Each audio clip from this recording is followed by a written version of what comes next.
Abacuque 3,17, para você que está nos assistindo. Você pense um cenário de alguém que tem um dinheiro para investir. E o bom investidor, quando você estuda sobre investimentos, eu fiz faculdade de administração, alguma coisa mais ou menos eu peguei. Você não deve nunca investir, e isso serve de conselho para você, se você tiver um dinheiro para investir, nunca invista só em uma área, porque você vai ficar refém daquela área. Então, se você investe apenas, eu vou vender gás, eu invisto tudo que eu tenho no gás e não invisto em outra coisa, eu tenho chance de quebrar. Eu invisto tudo que eu tenho numa plantação, eu invisto tudo que eu tenho, é complicado. Mas aí você olha, esse homem, ele pega e investe a pequena fortuna que ele tem de diferentes fontes. Ele pega e planta uma figueira, e ele diz: quando a figueira produzir, eu vendo o fruto da figueira, e aí eu tenho um retorno. Aí ele pega e diz: mas eu não vou ficar refém da figueira, vá que o tempo seja ruim para figos. Aí ele vai e planta uma videira. Aí ele diz: quando a videira produzir, eu terei um retorno. Aí ele diz: mas eu vou ir além, eu vou plantar oliveira também, porque eu tenho diversificando a minha plantação e eu vou colher, de uma dessas eu vou colher. Aí ele diz: mas eu vou ir além ainda, eu vou produzir outros alimentos nos campos. Aí ele diz: eu vou além ainda, eu vou comprar um rebanho, e eu vou além ainda, eu vou comprar o resto que me sobrou de gado. Esse homem, ele diversificou todo o seu investimento. Aos olhos naturais, é quase que impossível que esse homem, ele não tivesse um retorno. Então a sua vida financeira e material, aparentemente ela teria um retorno certo. Aí ele vem e ele diz: ei, mas ainda que a figueira não floresça e nem haja fruto na vide, ainda que o fruto da oliveira fale ou minta, e os campos não produzam alimentos, e ainda que o rebanho seja cortado do aprisco e não haja gado nos estábulos, ainda assim me alegrarei. Tu olha um maluco desse e diz: esse cara está doido. Como que ele vai celebrar tendo perdido tudo? Como que ele vai exaltar o nome do Senhor tendo perdido tudo? Como que ele vai se alegrar mesmo diante da luta? Como que você vai exaltar o Senhor quando o médico diz é câncer? Como que você vai celebrar o Senhor quando vê a notícia morreu? Como que você vai celebrar o Senhor quando está lá, está demitido? Como que você vai celebrar o Senhor? Como? Quando a família está desestruturada, quando a casa está destruída, quando o filho está perdido, como que você vai se alegrar? Como? Como que você vai se alegrar quando chegou a mensagem? As contas acumuladas, a luz cortada, a água cortada. Como que você vai celebrar o Senhor? Como? De onde você vai tirar forças para louvar ao Senhor mesmo diante de uma situação de crise? Como? Onde está teu tesouro, aí também estará o teu coração.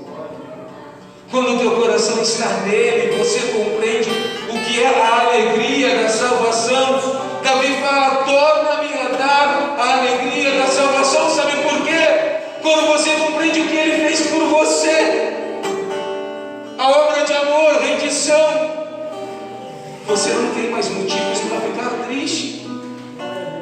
Você não consegue mais ficar triste. As suas lágrimas são depositadas nele, como sinal de oferta a ele e nada mais. Quando vem o diagnóstico contrário, você diz: todavia eu me alegrarei no Senhor. Há momentos na nossa vida que parece que os ventos são todos contrários, e parece que a qualquer momento o nosso barco vai se rachar e partir ao meio.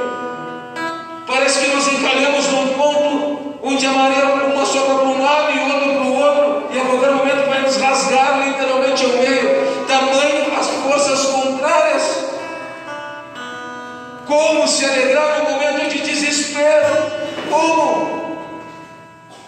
Mas é nesses momentos que Deus ele vai te levar a um lugar de encontro com Ele. Um lugar de encontro, onde nada mais vai importar. Onde a tua fome não vai ser de pão e a tua sede não vai ser de água, mas de ouvir a palavra de Deus. Houve momentos na minha vida em que eu não sabia o porquê eu estava glorificando. Eu não sabia como eu tinha forças ainda para adorar ao Senhor, mas eu não conseguia ser diferente. Eu não conseguia não adorá-lo. Aí eu olho para Jeremias, chamado de profeta chorão. Esse homem, por falar da palavra do Senhor, ele foi perseguido, ele foi preso, foi deixado a pão e água. Esse homem era zombado, criticado, ninguém queria estar com ele. E um dia ele disse: quando eu pensei em parar de falar do seu nome, isso foi como um fogo em meus ossos, eu não consegui. A alegria da salvação era maior do que qualquer problema que estivesse fora. Eu vi uma mensagem esses dias no Facebook que dizia que o barco ele naufraga não é pelas águas que estão fora, é pelas águas que entram para dentro dele. Se você não tiver, por mais forte que sejam as águas contrárias, elas se mantiverem fora do barco, o barco não vai naufragar. E quando eu olho algumas situações que nós passamos, e compreenda algo que eu vou te falar: a obediência ela te livra de muita coisa. A desobediência ela te joga no meio de uma tempestade. Quando eu olho a vida do profeta Jonas, quando ele foi desobediente, o barco que ele estava naufragando. Ele se escondeu dentro do porão e o barco estava indo a pique pela desobediência de Jonas. Mas quando ele se levanta para falar a respeito da sua desobediência, ele é lançado nas águas. E quando ele é lançado na água, ele vai parar na boca de um peixe. A desobediência ela te leva a lugares escuros. O ventre do peixe não era agradável. O ventre do peixe tinha cheiro de morte, porque ali estava todo o detrito do que o peixe tinha comido. O ventre do peixe era um lugar escuro, porque não havia claridade, era escuro. O ventre do peixe era um lugar apertado que oprimia. O ventre do peixe era um lugar úmido, frio. E por 3 dias Jonas esteve no ventre daquele peixe, até que ele levantasse um clamor ao Senhor. E quando eu olho para essa passagem do livro de Jonas, eu lembro de Salmo 121, que diz: elevo meus olhos para o monte e pergunto: de onde virá o meu socorro? O meu socorro vem do Senhor que fez os céus e a terra. É de lá que vem o nosso socorro. Às vezes você está angustiado e você está lá botando no Facebook, triste, angustiado, sofrendo, deprimido. O teu socorro não vem do Facebook, não vem do WhatsApp, não vem da tua vizinha, não vem do teu conselheiro, do teu amigo. O teu socorro vem do Senhor. É Ele que fez os céus e a terra. O teu socorro vem dEle. Ele é o socorro bem presente na hora das tuas angústias. É Ele. Quando as forças faltarem, lembra-te de clamar a Ele. Lembra-te de buscar nele. As forças estão nele. A Bíblia diz que a alegria do Senhor é a nossa força. Você está fraco, alegra o Senhor. Alegra o Senhor, e as tuas forças serão renovadas. Obedece ao Senhor, e as tuas forças serão renovadas. Renovadas. O princípio da obediência gera a alegria de Deus que renova as tuas forças. Anos atrás, quando Deus disse: ei, Anderson, entrega o teu tempo, e nós fluímos na obediência, destravou o sobrenatural sobre a nossa vida. No meio das aflições, das angústias, nós estávamos em obediência. E a obediência gera um cuidado de Deus. A obediência, ela faz com que Deus te guarde em todo momento. Se você ouvir a voz de Deus e obedecer, Quem tem compromisso contigo não é homem, é Deus. Se você ouvir a voz de Deus e obedecer, o compromisso é do céu, não da terra. Então não te preocupe. Quando Deus pediu para que nós largássemos o emprego e nós obedecemos, e eu falo que foi uma ordem direta de Deus, e eu não aconselho ninguém a se mover sem palavra de Deus, é suicídio. E quando nós nos movemos, Deus disse: quem tem compromisso contigo sou eu. Vou confessar para vocês num instante algo que Deus me ministrou quando me disse essa frase. Naquela época nós congregávamos no ministério, no qual nós ficamos 7 anos congregando. Quando Deus me disse essa frase, eu sabia que daqui a algum momento ia abrir uma porta de emprego, eu trabalharia na igreja, mas que em algum momento eu sairia do trabalho na igreja, porque Deus disse: quem tem compromisso contigo sou eu. Eu sabia que não devia colocar e depositar a minha confiança em homens, mas em Deus, que quem tinha compromisso era Ele. E nesse meio tempo, quando a porta se abriu, eu sabia que uma parte tinha se cumprido, mas enquanto a outra parte vai se cumprir, vai doer. Às vezes Deus nos coloca numa situação de alegria. Você vem de um período de luta e Deus te dá um período de refrigério. É Abraão recebendo Isaac, 100 anos sonhando com um filho, recebe o Isaac. Aqueles 13, 14 anos, eu não lembro precisamente o tempo que Isaac tinha, quando Deus pede Isaac para Abraão, foi um tempo de refrigério. Aí de repente Deus diz para ele: agora tu entrega o Isaac. Não é fácil entregar o Isaac. Sabe por que é tão difícil entregar o Isaac? Porque quem te deu o Isaac foi Deus. Quando Deus te entrega o Isaac, você não espera ter que oferecer o Isaac. Quando Deus te entrega o Isaac, você quer abraçar, você quer cuidar, quer ver a criança crescer bonita. Você diz: ei, Isaac está lindo, está forte, esse é o meu garoto. Aí Deus fala: entrega. E como entregar Isaac? Abraão ouviu a voz de Deus e disse: ei, eu vou entregar. Levantou de madrugada e foi. Eu vou te dizer por experiência própria: obedece quando Deus vai entregar o Isaac. Esse gordinho aqui desobedeceu 1 ano e meio, levou só na cabeça. Quando Deus chegou e falou: agora eu quero te tirar do lugar que tu estás, eu quero cumprir a minha promessa na tua vida, sai fora. E eu disse: Senhor, o Isaac está tão bonitinho, o Isaac caiu na conta todo começo de mês, Deus. Eu tenho 2 filhos, Deus. Eu disse: entrega agora. E eu fui entregar. Eu cheguei no Moriá lá para entregar o Isaac. E na época eu podia ouvir que não era Deus que tinha falado, que não era para entregar nada. E eu creio que ali fluiu a misericórdia de Deus para nós vivermos hoje o que nós estamos vivendo, porque eu era para ter ouvido apenas Deus. Quando Deus fala contigo, você não precisa de aprovação de homens. Quando Deus fala contigo e você tem certeza que é Deus, eu não falo de eu acho, não existe acho. Quando Deus fala, é Deus. Eu tinha plena convicção. E ali quando me disseram: segura, não sai agora, eu fiquei.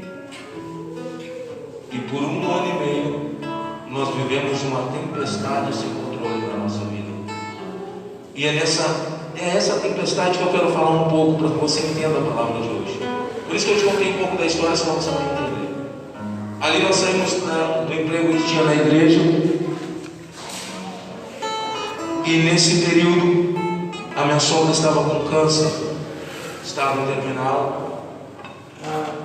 Nesse período eu perdi o meu irmão de 23 anos com uma AVC hemorrágico. Nesse período a minha esposa estava grávida, teve uma crise de vesícula e perdemos um bebê. nesse período, nós não tínhamos condição de nos mover para nada. Nós vivíamos da seguinte maneira: nós fazíamos pão e cuca, saímos vender de porta em porta, cada gente provou a cuca e o pão. E nós produzimos todos os dias até de madrugada, íamos 2, 3 da manhã assando, e quando dava 5 horas da manhã tínhamos que nos levantar e ir para a feira, senão nós perdíamos o lugar na feira. Saímos da feira 1h da tarde, 1 e pouco, íamos em casa, almoçávamos e de tarde saímos de porta em porta a bater para vender o que restou, porque só vendíamos a produção do dia. E ali nós começamos a nos virar e estávamos tranquilos, mas toda vez que aparecia um socorro, e não foi uma vez, foram algumas, às vezes nós estávamos com a produção pronta, saímos à tarde para vender, e quando parávamos na primeira casa, estava alguém precisando de um socorro espiritual. Nós passávamos a tarde inteira, e quando nós olhávamos o horário, nós sabíamos que tínhamos perdido toda a produção. Só que nós não tínhamos dinheiro para fazer a produção por dia. Aí nós íamos até o mais tarde que nós conseguimos para fazer alguma coisa, vender alguma coisa daquele dia ainda, para ter o mínimo, que fosse para fazer 5 cucas, 5 pão, para ter alguma coisa para sobreviver no outro dia. E algumas vezes estávamos ali e a verdade é que no meio desse período, foi o período onde eu perdi o meu irmão.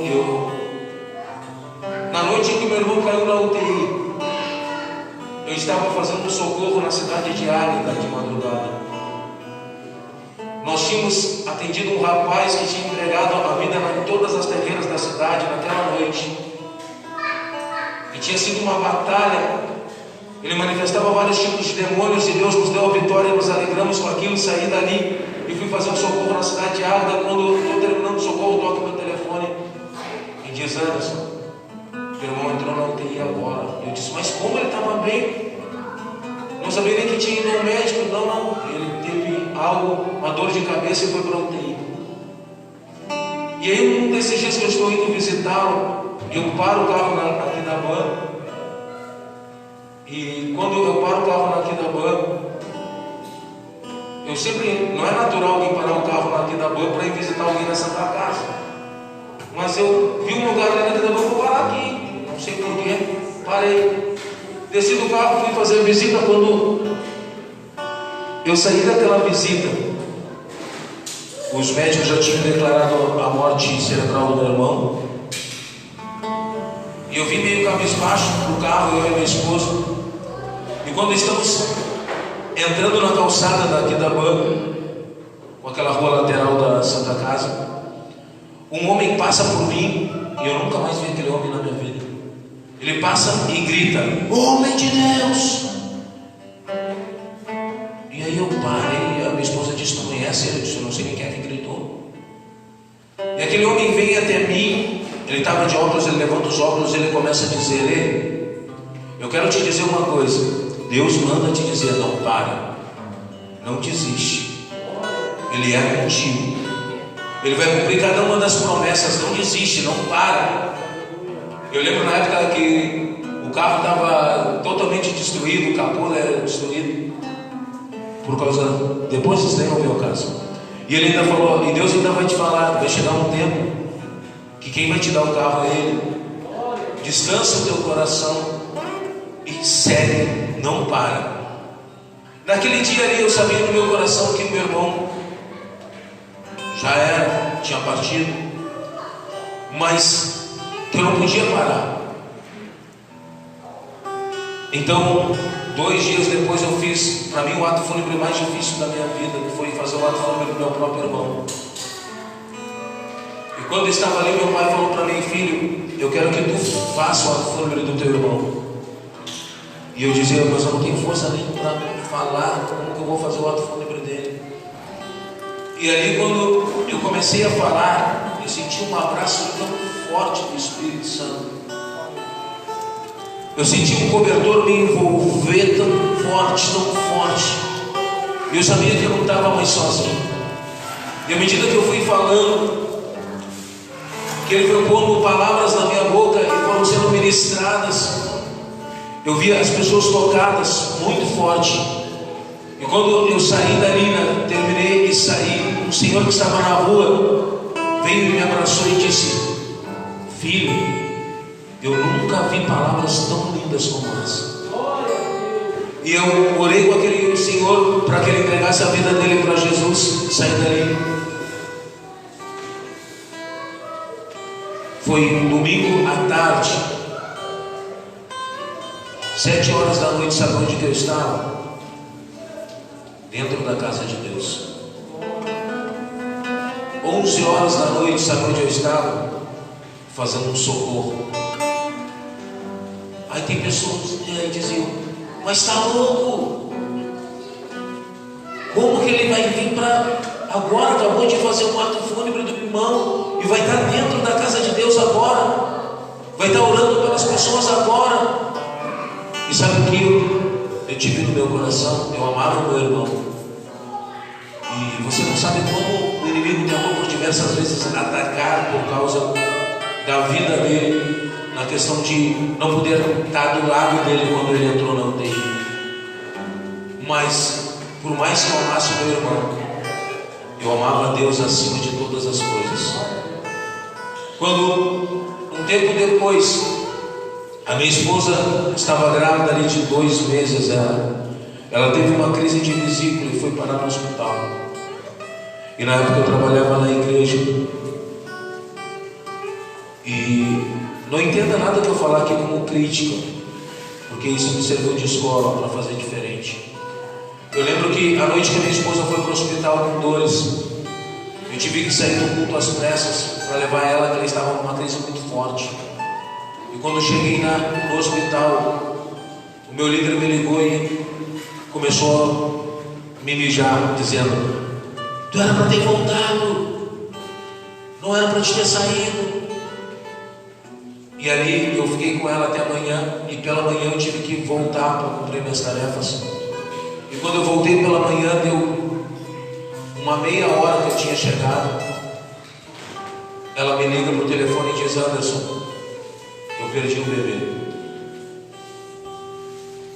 Quando eu deu meia hora que eu tinha saído de lá, vinha no carro ainda dirigindo com sono.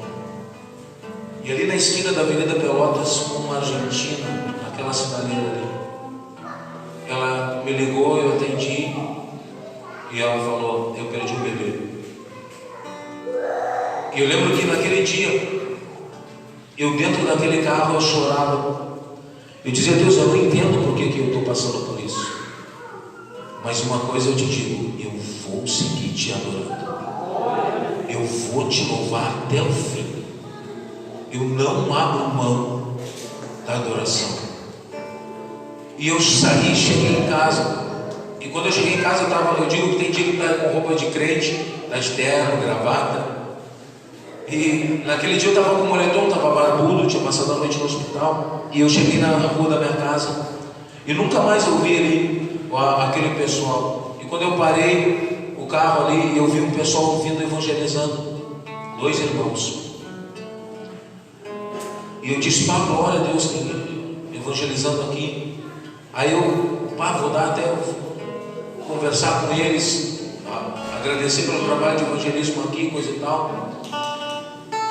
Aí quando eu desci do carro, eu falei: quer saber, na real, não estou legal, vou entrar, tomar um banho e vou arejar a cabeça. E quando eu desci do carro e eu cheguei no portão de casa para abrir o cadeado, aquele homem que está do outro lado da rua, ele grita e fala assim: Deus reconhece os seus verdadeiros adoradores, que o adoram em espírito e verdade. E aquele homem atravessa a rua, vem na minha direção e começa a conversar comigo, falar coisas de Deus que entravam dentro do coração como uma flecha. Ele dizia: Deus vai te usar, Deus tem coisas grandes. E começou a ministrar e a falar. E ele nunca tinha me visto, eu nunca mais o vi. E ele ministrou. E ele olhou para mim e disse: a minha vida sai fortalecida pela tua vida hoje. E eu não falei uma palavra para aquele homem. E eu disse: glória a Deus. Sabe o O que eu aprendi? Que no meio de toda a crise, de toda a angústia, de toda a aflição, quando você decide se entregar totalmente para Deus de verdade, é a verdade do teu coração, Deus ele vai te dar um lugar de refrigério. Ele vai te dar um ponto de refrigério. Ele nunca vai te deixar sofrendo sem te dar uma anestesia, sem te dar um ponto de refrigério, para que você consiga ter forças para adorar. Quando você decide não negar a Deus, quando você decide não abandoná-lo, quando você decide seguir adorando Ele. Eu olho para a vida de Jó e eu vou dizer: pastor, tu não gosta que cante Jó? Não, Jó para mim é um exemplo. Não quando ele estava ali dizendo: ei, Deus me deu, Deus tomou, porque ele não sabia que quem o tinha tomado era o diabo. Mas Jó, quando ele perdeu tudo, e mesmo assim ele seguiu adorando a Deus. Quando veio a chaga sobre o seu corpo, ele seguiu adorando a Deus. Mas quando veio as chagas que ordenavam dia e noite, Deus lhe deu algo que era um ponto de refrigério. O que foi? Um caco de telha. Um caco de telha para ele coçar as suas feridas. Foi o refrigério que ele precisava para seguir adorando Deus. Eu não sei qual o caco de telha que você precisa, mas se você estiver disposto a adorar até o fim, Deus vai te dar um refrigério no meio da tempestade. Ele vai te dar um refrigério no meio da tempestade, sim. E quando ele decidir mudar a chave, virar a chave, acabou. Acabou quando você decidir virar a chave. Eu falo dos ciclos de Deus. Aquele período veio, e para fechar no final daquele ano, nós ainda estávamos vendendo pão, cuca e torta fria, os negócios. Pastor só mentira, o pastor é que cozinhava bem. Ali estávamos indo entregar uma torta fria e perdemos o nosso carro. Não tinha dinheiro para pagar o IPVA, não tinha dinheiro para renovar minha carteira. Perdemos. Quando fomos parados numa blitz, eu peguei a chave e disse: ó, toma. E perdemos tudo. E ali, eu lembro de nós à noite, estávamos conversando, eu e a pastora, e eu disse para ela: eu não entendo, mas nós vamos seguir adorando. E de repente, Deus ele abre uma janela novamente. E ele começa a ministrar enquanto estávamos orando. E ele diz: tu entendeu? Eu te chamei para que tu fosse e tu ficou. Tu vai obedecer agora? Eu disse: agora eu vou, doeu muito. Então agora espera mais um pouco. E ali por 3 meses eu esperei o comando de Deus para que Deus falasse: agora sai. E quando nós saímos para começar um projeto missionário, nós fomos ao nosso pastor, pedimos para que ele nos abençoasse. Ele disse que não entendia, mas que respeitava, que nos dava liberdade para ir. E nós fomos. No primeiro culto que nós fomos ministrar, para você entender, quando Deus ele chama, ele confirma. 1 mês antes de nós sairmos, eu tive um sonho. E eu sonhava que eu estava ministrando num lugar, um salão. E pelas pessoas que estavam no salão, eu sabia que era nos navegantes. Aí eu disse para Pamela: eu sonhei que eu estava ministrando nos navegantes, mas como isso? Nós já avisamos que vamos sair, mas eu não tenho R$1 para alugar algo nos navegantes, como que eu vou fazer alguma coisa? Aí eu fui, e no sábado que nós comuniquei, no sábado pela manhã, que a partir da próxima semana nós estávamos desligados do ministério para começar o projeto de Deus na nossa vida. Na segunda-feira pela manhã, toca o meu telefone e era uma irmã dizendo: Anderson, eu tenho um salão aqui nos navegantes e eu queria ceder uma vez por semana para que tu fizesse culto, e tem que ser tu a fazer culto, pode ser? Aí eu disse: uau, Deus. E ali nós começamos fazendo os cultos dos navegantes. Não tínhamos igreja, não tínhamos Nós começamos na obediência a Deus. Num desses estudos foi um irmão chamado Jones, o gordinho. E quando terminou o culto, ele me chamou e disse: eu tenho uma palavra de Deus para ti. Constrói uma arca e Deus vai enviar as pessoas. E ele disse: não te preocupa com quem Deus enviar, porque Deus vai enviar muita gente difícil, mas Ele sabe o teu coração, que vai amar todos. E por isso que Ele manda tu construir uma arca. E talvez por isso a nossa primeira igreja foi de madeira. Ali nós conversamos e decidimos que íamos começar então ali na garagem de casa. Não tínhamos dinheiro para um prego, porque você não sabe que o pastor não pedia oferta de jeito nenhum no começo do ministério. E aí, quando nós começamos e conversamos sobre como faríamos, aí veio o irmão Tiago, esposo da Ellen, e disse: lembra do lava-jato que nós montamos lá na barra? Vamos pegar as esporas e as telhas e vamos trazer, vamos montar aqui essa estrutura. Mas não tinha lateral, né? Aí ele falou: peraí que eu vou conversar com o Elias. O Elias estava no outro ministério na época. Aí o Elias disse: olha, eu tenho uns madeirites que eu usei na obra aqui. Tu quer? Eu falo com o meu sogro, ele libera e tu pode forrar aí de madeirite as lateral. Aí falamos lá, o seu Henrique liberou, trouxemos os madeirites, forramos as lateral. E estava ali uma peça 3x7, eu acho. Isso daí, 3x7. Aí o que acontecia? Eu não tinha dinheiro para passagem. O Taylor era o construtor. Olha, ficou boa a construção, até hoje fica de pé lá. Então o Taylor vinha da querência e eu já esperava ele lá para a gente conseguir agilizar alguma coisa. Eu não entendia nada, quem tem dinheiro tem. Então eu vinha perto do Parque Marinha até a Recreio ali, 8 quilômetros para ir. E não emagreci, não adiantou. E ali nós começamos a construir uma história. E durante aquele período ali que nós estávamos construindo, teve pessoas que nem cristãs eram, que nunca botaram os pés dentro de uma igreja, que foram ajudar. É só Deus mesmo. Quando Deus trabalha, não adianta, não adianta. Quando começamos era loucura. Era 3x7, o chão era de terra, as cadeiras de casa. Estávamos ali naquele período reconstruindo.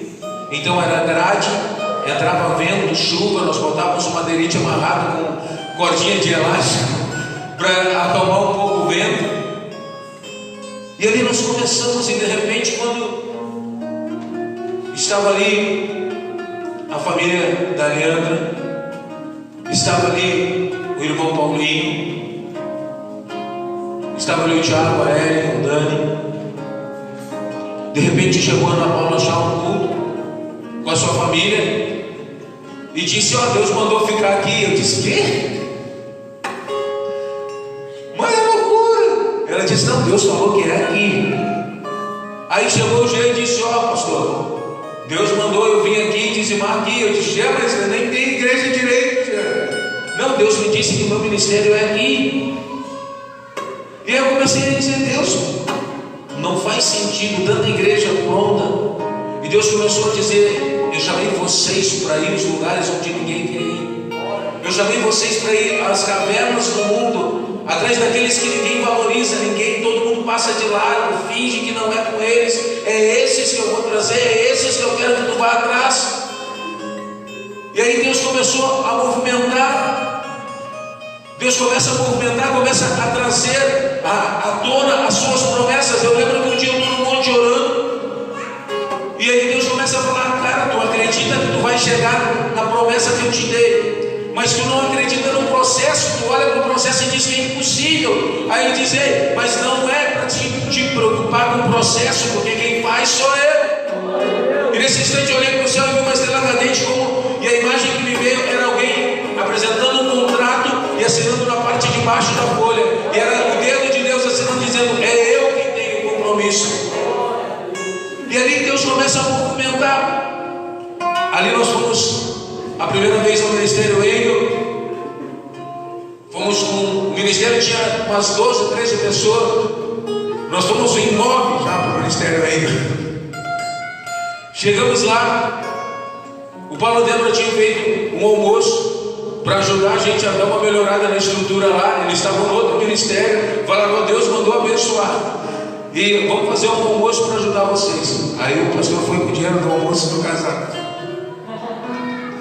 Chegou lá, Deus disse: dá tudo que tu tem. E eu peguei e separei. Aí o Taylor depois disse: eu sabia que eu tinha que dar todo o dinheiro. Aí fomos lá e ofertamos. Nós não tínhamos muito pouco, mas aquele pouco para nós era muito. E para ele, diante do ministério lá, o ministério próximo, glória a Deus, não fazia tanta diferença. Para nós fazia a oferta que nós estávamos dando, era tudo. E nós ofertamos. E começou um destravar de Deus sobrenatural. Logo em seguida Deus começou a trazer mais pessoas. Aí chegou o Paulo e a Débora e disseram: aqui não, vocês vão ter que sair desse lugar e ir para outro lugar. E eu disse: mas como? Não temos dinheiro para o aluguel. Não, confia, tenha fé. E ali nós se movemos para Roberto Sokovski, e dali nós chegamos aqui, e glória a Deus, vamos a outros lugares em nome de Jesus. E ali Deus começou a restaurar tudo aquilo que nós tínhamos perdido num ano e meio de desobediência. Deus começou a restaurar, e começou a restaurar de uma maneira plena. Entenda que quando nós decidimos nos mover para a obediência, nós fomos testados nessa obediência. Primeiro culto do ministério, a Paula estava grávida do Daviel. Terminamos a primeira reunião do ministério lá na Recreio. Ela teve um sangramento gigantesco. Fomos ao médico no Parque Marinho. Ele examinou ela e disse: se tinha alguma criança, não tem mais. E quando saímos do postinho, ela me disse: Anderson, o que nós estamos fazendo de errado? E quando ela me falou aquilo dali, eu disse: não, dessa vez não. Agora nós estamos andando na obediência. E quem anda na obediência, o diabo não pode tocar. Eu disse para ela: descansa, porque o que é de Deus, o diabo não vai tocar. Passamos umas 2 semanas. Ela começou a sentir o mover no ventre dela. Fomos fazer o exame, deu positivo. Ela estava grávida ainda. Fomos ao médico, o médico disse: não, mas isso é assim mesmo, demora a sair o hormônio do corpo. Eu disse: está aí. Passou mais um mês, fizemos o exame de sangue, estava lá. Aí voltamos no médico. O Daviel não fez pré-natal, fez muito pouco de pré-natal por causa disso. E quando fomos fazer um ultrassom, juntamos um dinheiro, fizemos um ultrassom, lá estava ele, pleno. Por isso que o nome Daviel, amado de Deus, porque foi amado de Deus no princípio. Houve uma ruptura, ali Deus disse: acabou. Sabe o sofrimento, sabe a tristeza, sabe a angústia, isso é desobediência. No tempo da obediência, acabou. Fomos ao primeiro batismo do ministério. No primeiro batismo do ministério, o Joshua sofreu um acidente na pracinha ali, deu um derrame pleural no seu pulmão. Chegamos no hospital, ele estava com uma pneumonia bacteriana. O médico disse que nosso filho poderia entrar em óbito a qualquer momento. E é difícil você ver o seu filho sair de casa brincando, e quando chega ao final da tarde, o médico dizia: ele pode morrer a qualquer momento. E ali balançou um pouco, e aí a Pamela disse: tu não podes te abalar na fé. E eu disse: essa noite eu vou ficar com ele. Só que o Joshua, desde os 3 meses de gestação, eu entreguei para que o Espírito Santo fosse o padrinho dele.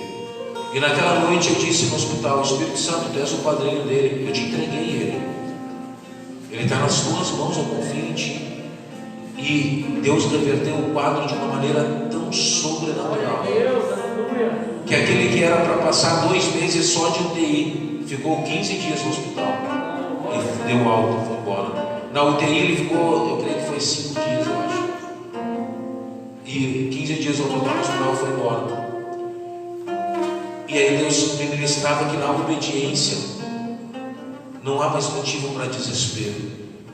No final do ano, vocês lembram que estávamos preparando a ceia para os moradores de rua, quando ele sofreu um acidente e caiu um tijolo na cabeça dele, e foi um corte muito feio. E você pegar o seu filho e sair do sangue da maneira que era, ainda mais na cabeça, foi algo bem difícil. Mas quando eu ia no carro, o inimigo vinha e dizia: tu quer ajudar os outros, eu vou tocar na tua família. Eu disse: não, tu não vai tocar. E ali o Espírito Santo veio e me ministrou e disse: descansa, porque eu vou usar o teu filho em 10 vezes mais níveis de unção do que eu te uso.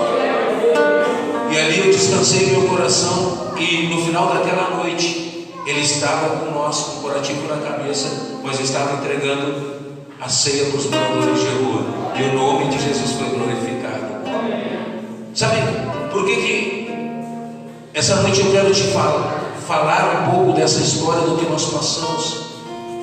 Porque em todos esses momentos que nós fomos moídos, momentos em que nós fomos zombados porque nós não tínhamos uma roupa adequada, momentos que nós fomos zombados por causa do carro, momentos que nós fomos zombados por causa da nossa condição financeira na época, porque nós tínhamos abrido mão de tudo que nós tínhamos e confiado numa palavra de Deus. Em nenhum desses momentos nós abrimos mão de Deus. Nenhum dos momentos. Em nenhum momento nós dizemos: eu vou deixar Deus em segundo plano. Nunca colocamos Deus em segundo plano, jamais. Deus sempre foi prioridade na nossa vida. E quando nós chorávamos por alguma questão, nós chorávamos aos pés de Deus. Eu lembro de momentos em que vinha alguma palavra para machucar mesmo, e eu dizia para a Pâmela: vamos para a praia hoje, eu preciso limpar o meu coração, eu preciso chorar na presença de Deus. E quando voltávamos revigorados, plenos, felizes, prontos para fluir novamente, porque a nossa alegria estava no Senhor. No meio de tudo isso, Deus sempre preparou o caco de telha para refrigerar, sempre preparou o caco de telha para coçar as feridas. E Deus, ele foi tão bom, que ele nos avisou de tudo que nós passaríamos. Alguns 2 a 3 meses antes de Deus me pedir um emprego, nós fomos numa conferência em Porto Alegre com o pastor Benerim. Quando terminou a conferência, Deus tinha me pedido para que levantou um irmão no meio da multidão, lá estava conversando, e Deus me falou: pede para ele orar por ti.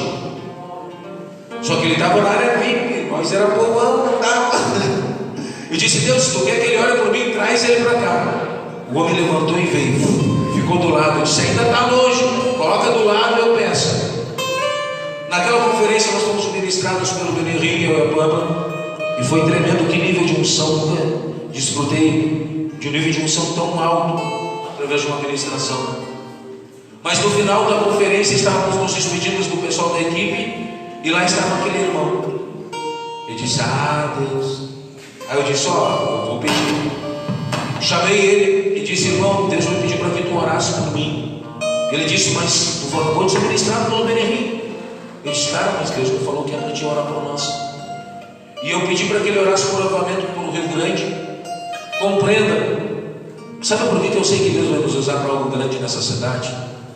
Porque o nosso clamor nunca foi: Deus, levanta a nossa vida, usa o nosso ministério, sempre foi avivamento para a cidade de Rio Grande. Sempre foi. O nosso clamor sempre foi orando para que Deus avivasse essa cidade. Nós não éramos nada, éramos membros apenas, e nós íamos de madrugada para a praia orar para que Deus trouxesse avivamento para Rio Grande. Nós íamos a congressos e orava para que Deus trouxesse avivamento para Rio Grande. Eu fui a Bogotá, orava para que Deus trouxesse avivamento para a cidade de Rio Grande. Eu sei que Deus vai trazer esse avivamento, porque Deus colocou esse desejo no nosso coração, um clamor por essa cidade. E ali, quando ele foi orar pela Pâmela, ele olhou nos olhos da Pâmela e disse: Senhor, os armários estão vazios, Deus. Traz provisão para esses armários, Deus. Senhor, que escassez. E ali quando saímos, ela saiu desesperada, ela falando, porque na época eu trabalhava na Unimed e tinha um salário legal, não fazia sentido aquela oração. Quando nós saímos dali, ela achou que eram os armários espirituais. E ela falou: por isso tem coisa que você não vai entender na hora. Deus te ministrou, eu não entendeu, não tenta entender, tu vai entender depois. E ela falou: se eu estou vazia agora, que fui ministrada pelo Benihim, quando que o meu armário vai estar cheio? E ali nós viemos embora, quando 3 meses depois Deus me pediu um emprego. Quando fechava um ano que nós tínhamos ido no congresso do Benihim, nós lembramos dessa oração. E ela disse: Anderson, Deus tinha avisado o servo dele. O armário está vazio, farta açúcar, farta arroz, farta sal, farta óleo. É uma fartura. Mas sabe que a oração do servo foi ouvida? Porque mesmo com os armários vazios, Deus nunca nos deixou passar fome. Quando acabava algo, Deus enviava alguém. E chegava lá no portão e nós ouvimos um grito nos chamando. Por diversas vezes Deus usou um irmão que eu amo de muito mesmo, que já partiu para a glória, que foi o irmão Paulo Silva. Aquele homem gritava: Jardim! E ali nós sabemos que era a resposta do tempo de Deus na nossa vida. Deus usou algumas vezes um irmão chamado Márcio Cardoso, usou algumas vezes a mãe dele, a Lucy, usou o Jones.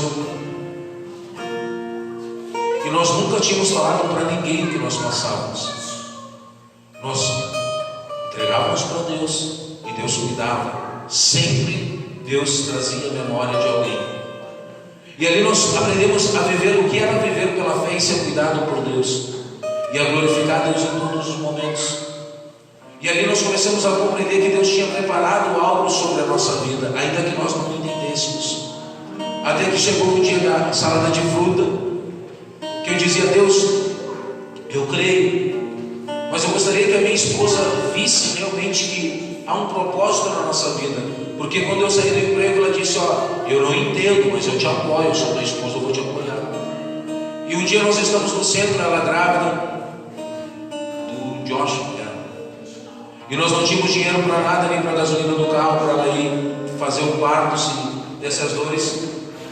Então nós fazemos carro de som voluntário para a igreja, e nós íamos no carro da igreja. E eu dizia: se der as dores de parto, o carro da igreja tem gasolina, nós vamos para o hospital. E ali, quando nós estamos no centro, na Duque de Caxias, tinha a carrocinha do Abençoado, pastelaria lá. E lá vendia salada de fruta, era calor, era um congresso, vinha o pessoal de fora. E nós estávamos anunciando aquilo. E de repente eu disse para ela: com esse calor, uma salada de fruta. E aquela mulher no carro disse: tu está até brincando comigo, não tem uma moeda, eu estou grávida e tu vem falar de salada de fruta. E eu disse para ela, fomos embora. Quando chegamos na rua Mauá, eu orei e disse: Deus, tu és dono do ouro e da prata, o que é uma salada de fruta para ti? Aí ela disse: Anderson, não tem coragem de orar pedir uma salada de fruta. Deus tem sido tão bom com nós, Deus tem nos deixado não passar fome. Como que eu vou orar pedir uma salada de fruta? É coisa maluca. E nós viemos embora. Quando nós paramos do lado do nosso antigo ministério lá e estacionamos o carro, veio uma menina correndo com 2 saladas de fruta na mão e disse: a mãe dela chama-se Deriete, você pode ir lá visitar ela, a esposa do Jair, ela tem uma venda até hoje. E quando nós paramos, a filha dela veio com a Cássia, trouxe as 2 saladas de fruta e disse: a mãe mandou trazer para vocês. A minha esposa chora, não sabia se comia salada de fruta ou se chorava, mas comeu salada de fruta. E ali eu entendo, é os cacos de telha que Deus nos dá para trazer o refrigério durante um momento de luta. Mas desde que nós começamos a andar em obediência, por mais que venham lutas, e às vezes vem, nós temos sentido um cuidado, um amor de Deus tão grande, que faz a gente lembrar todos os dias de quanto valeu a pena se alegrar no Senhor. Mesmo quando a figueira não floresceu, mesmo quando a vide não produziu fruto, mesmo quando o fruto da oliveira mentiu, mesmo quando os animais foram tirados do aprisco e não havia mais gado no estábulo, mesmo quando os campos não produziram alimento, nós nos alegramos no Senhor e valeu a pena.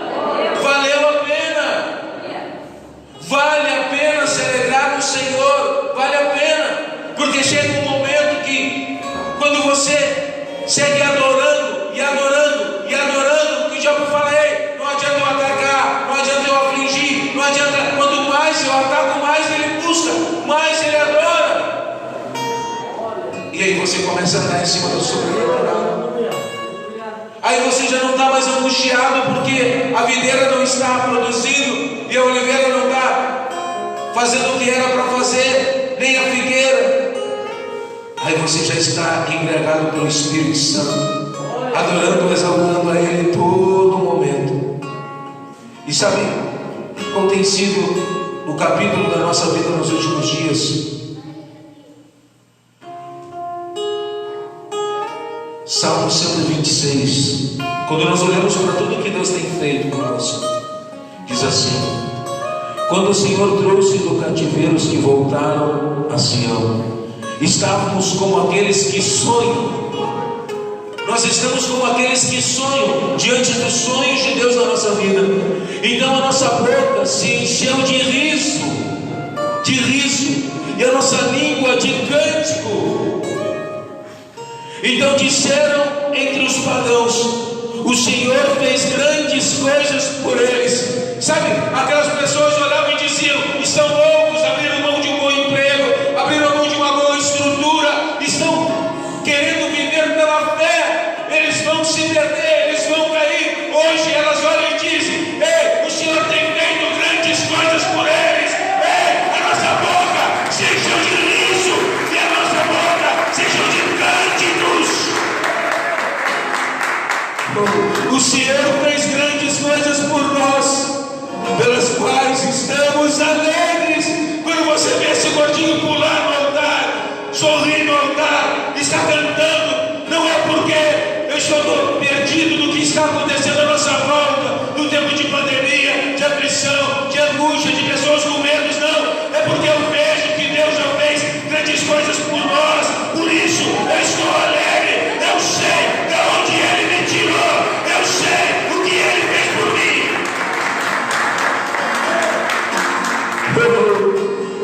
Traze-nos outra vez o nosso cativeiro, Senhor, como os córregos do sul. Aqueles que semeiam em lágrimas, aqueles que semeiam em lágrimas. Então, se você está chorando, chore aos pés de Deus, semeie aos pés de Deus, porque diz: os que semeiam em lágrimas colherão em riso, em alegria.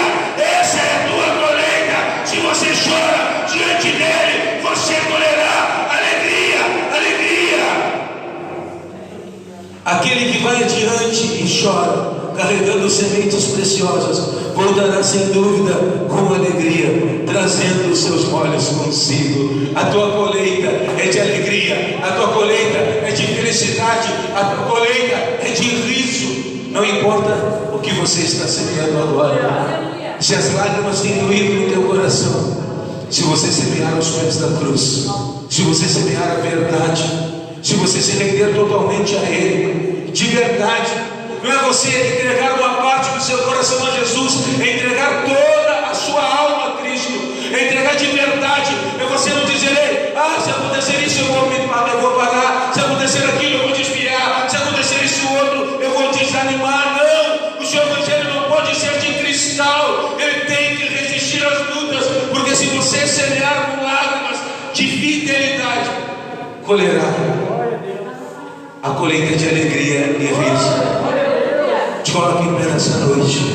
Que Deus te abençoe nessa noite e te enche de alegria. Te enche de alegria.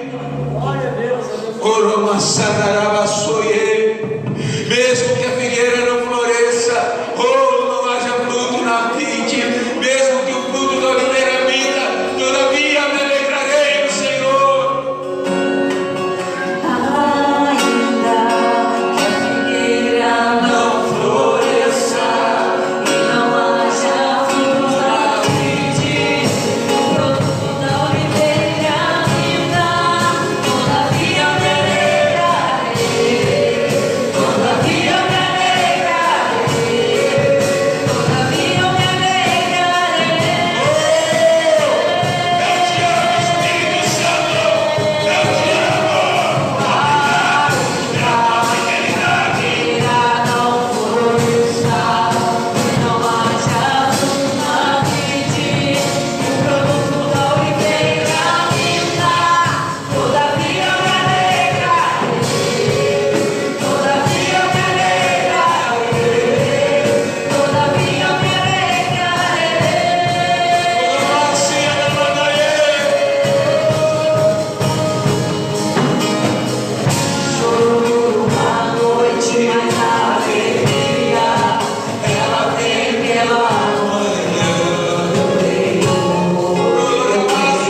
diziam que era loucura,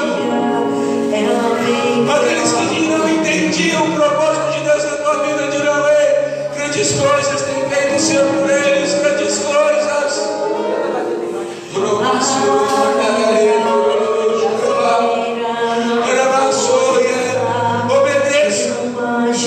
Obedeça a Deus, a obediência gera favor, a obediência gera alegria.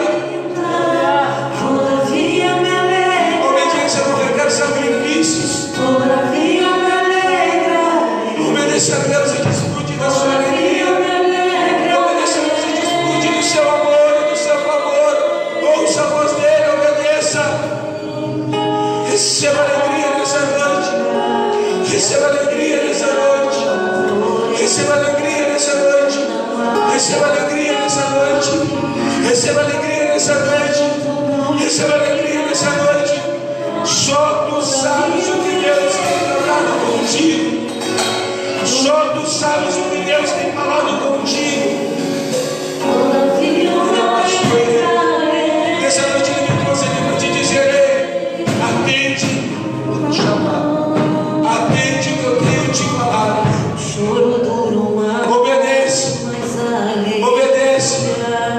Não resista ao Espírito. Obedeça. Obedeça, porque o favor de Deus virá sobre a tua vida. Obedeça, porque o favor de Deus te desatará sobre a tua vida.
Glória a Deus.